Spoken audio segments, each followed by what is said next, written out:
بسم الله الرحمن الرحیم. خدای دې وکړي جوړ خوشحاله به یاستئ.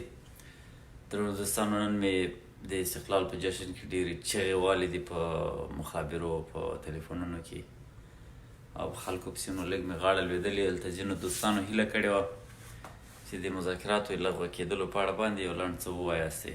نو ورونو، که تاسو ته یاد وي، ما خو څه وخت مخکې تاسو ته ویلي وو چې دغه مذاکرات، دغه ټوله پروسه په پاکستان باندې د فشار راکمولو او له پاکستان سره د اړیکو د یوه اندازه نارملایز کولو او د چین او د پاکستان ترمنځ د فاصلې پیدا کولو او د چین له ګروته د پاکستان د راایستل کېدلو لپاره دغه مذاکرات هم د هغه کار یوه برخه وه. نو سوله نه له دغو مذاکراتو متوقع وه، نه طالب دومره دی چې څوک دې په کوم لحاظ باندې په دومره وزن ورته قایل سي. یوازې د طالبانو د مشرانو لپاره یو امتحان و چې دوی رښتیا دی د افغانستان د خلکو ګټو ته څومره ژمن دي. خو دا ثابته شوه چې دوی د پاکستانیانو ښکارلي سپي دي او د هغوی له ګټو راخواته نور هیڅ ډول فکر نشي کولی. تاسې ولیدل چې امریکایان دې ته هم حاضر شول چې له افغانستانه ووځي. امریکایان دې ته هم حاضر شول چې دوی ته په نظام کې ځای ورکړي، حتی د دوی د امارت ټایټل ورسره ومني. خو په هغه سربیره هم دوی د افغانانو د افغانستان د حکومت سره حتی مذاکراتو ته نه سول حاضر او له خپل خره چې هغه د پاکستان خر دی له هغه راښکته نه سول. نو د دوی لپاره د افغانستان د خلکو په وړاندې یو غټ امتحان و چې دوی ناکام پکې راووتل. نور نو نړیواله ټولنه د افغانستان حکومت فقط وخت اخلي او وخت اخیستل په دې معنا چې خپل قوتونه نظامي امکانات غښتلي کوي. تاسې وینئ چې د تېر کال او د سږ کال د امکاناتو نهایي زیات تفاوت دی. تېر کال دوی او وړم کال ولایتونو د سقوطونو ورکول، غټ غټ سیمې یې پراخولې.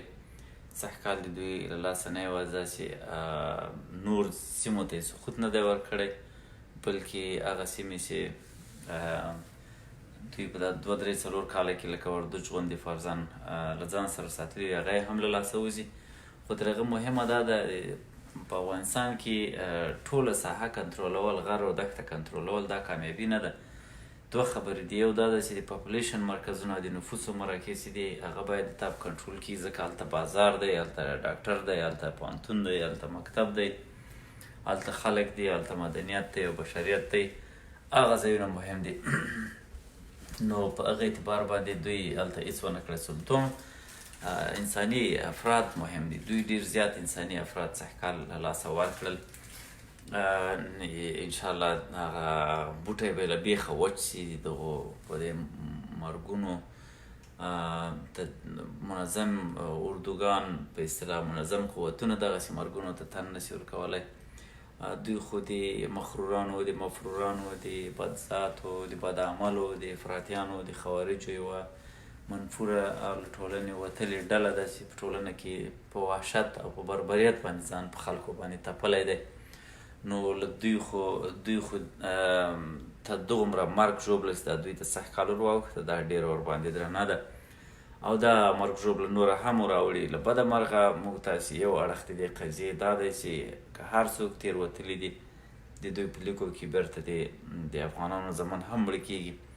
خو بل اړخ د قضیې دا ده چې وایي غاښ چې چینجن سي، د هغه چاره وتل وي. نو د منفور بوټي دا حتی چې د پیغمبر علیه السلام په صحابهو کې یو نسل خوارج را پیدا سول چې د هغه د لاس روزلي خلکو په اصطلاح خو خروج یې وکړ د دین په خلاف باندې. په هغه وخت کې هم حضرت علی رضی الله عنه دوی په خلاف توره راویستله او له دوی سره یې د عادي مسلمانانو برخورد لا نه کوه. دوی ټول واجب القتل سول.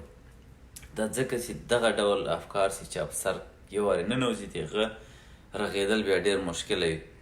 نو موږ د سولې د هرې هڅې په ناکامۍ باندې خفه کېږو. خو زه خپله له اوله په دې باور وم چې دا د سولې هڅې نه دي، نه د هڅو هدف له اوله سوله وه. داسې طالب دومره خلک وایي چنګښه په لوټه وختله ویلې چې ما ته کشمیر راښکارېږي. نو طالب دومره حماقت او دومره تکبر او دومره غرور او هغه هم په خپلو افغانانو وکړ چې ګواکې زه خو له امریکا سره غاړه غړۍ سوم او له نړۍ سره اوس نو د هغو ډالر به ما ته راچالاني، خو یوازیني خلک چې زه نه غواړم او زه یې سپکوم هغه د افغانستان روښانه قشر دی، د افغانستان لوستي خلک دي، د افغانستان تعلیم یافته خلک دي. دغو خلکو د اهانت ټټر یې ووهه. خدای به یې همدغسې وشرموي. په دې ملت چې هر چا کبر کړی دی هغه شرمېدلی دي، او انشاءالله تعالی هغه بد تاریخونه، بدې صفحې د تاریخ چې موږ یې له تکراره ویریږو هغه نه تکراریږي، او د افغانانو شعور د دې شي ضمانت کوي، د افغان ځوانانو په منځ کې د ملت پالنې اوسنۍ روحیه د دې شي ضمانت کوي. زه د دې یو کوچنی مثال تاسو ته په واشنګټن کې د استقلال د پروګرام دغه نننی محفل ښیم. تاسې باور په خدای وکړئ په تش لاس باندې او له هیڅ ډول سازمان او ارګنایزیشن درلودلو پرته موږ شروع وکړه. یوازې یو سازمان یا ارګنایزیشن په اصطلاح موږ په سمبولیک شکل باندې د پروګرام د هوسټ کولو لپاره، ځکه په رسمیاتو کې باید موږ یو شی هوسټ درلودی، هغه یو داسې یو سازمان و چې یوه بوډۍ میرمنه ډېره مخلصه او یو بوډا سپین ږیری د دوی پورې راجستر و، نور هیڅ ریکارډ نه درلود، هیڅ تشکیل یې نه درلود، هیڅ یې هم نه درلود. د هغه په نامه مو دا جشن راجستر کړ او دا د نن تاسو وکتل چې په زرګونو خلکو د یو امریکا په زړه کې د ولسمشر پیغام ته د افغانستان د نظام حمایت ته راودنګل او د افغانستان بیرغ یې وښوراوه.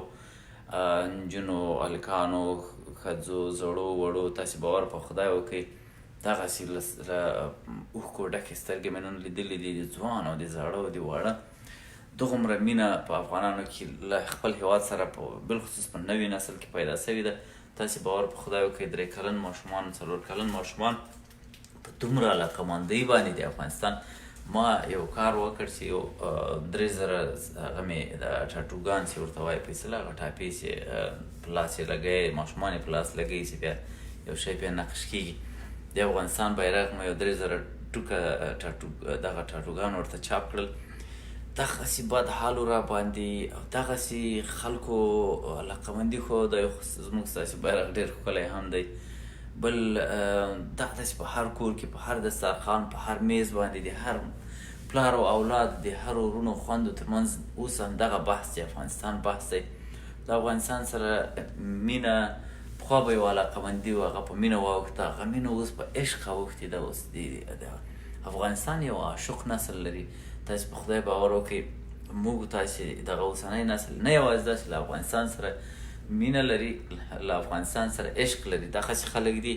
ما ته یو ملګري ویل وایي زه خو دا سرود په ټیم کې برخه در سره اخلم، ملي سرود وایم، خو که په هغه باندې په سټیج باندې له کنټروله ووتم او په چغو مې شروع درته وکړه وایي بیا به څنګه کېږي. ما هلته توکل په خدای، هلته د خدای پاک هغه درکوي، حوصله درکوي.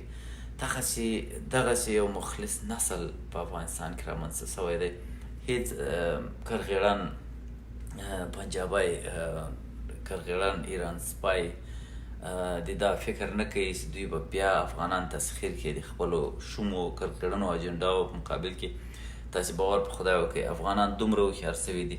ما په دغه جشن کې له یو امریکایي نسل سره یعنې له هغو افغانانو سره چې ډېر امریکایان دي او لږ افغانان دي هم کار وکړ، او له هغو افغانانو سره مې هم کار وکړ چې هغه ډېر افغانان دي، لږ امریکایان دي. هغسې ډېر افغانان دي او لږ امریکایان دي، ځیرک، بشاش، خوشحاله، اعتبار کوونکي، درانه، په هر اعتبار جوړ دي. هغسې متاسفانه دلته رالوی سوي دي. هغوی ډېر نیمګړتیاوې لري. زه البته تعمیم نه کوم، واضح خبره ده چې په انسانانو کې په انفرادي لحاظ باندې ډېر فرق وي. دغه ځای کې مې اشاره فقط دې ته ده چې زموږ ستاسې په کلتور کې، زموږ ستاسې په افغاني تربیه کې ډېر وزن دی، ډېر زور دی. موږ ډېر نقد کوو په خپل ځان باندې، په خپلو قومونو، په خپلو خلکو باندې، خو خپلو ښېګڼو ته هم کله کله باید سړی پام وکړي. دا چې موږ په دومره مصیبتونو کې بیا هم د یو ملت په حیث باندې ژوندي یو، د لیوانو همځایګانو په منځ کې بیا هم دغه دی سیالي کوو، بیا هم ډغرې ورسره وو، بیا هم خپل غرور او خپل هغه ملي احساس پالو. دا دې ته چې عقل له نظره وګورې مشکله ښکارېږي. نو بیا هم په هر صورت خبره اوږدېږي راڅخه تاسو ټول د کامیابو غښتلي یاستئ د سولې په اړه باندې مې دغه لنډه تبصره وه. نور وخت نه نیسم، په لوی خدای مو سپارم، کامیاب اوسئ.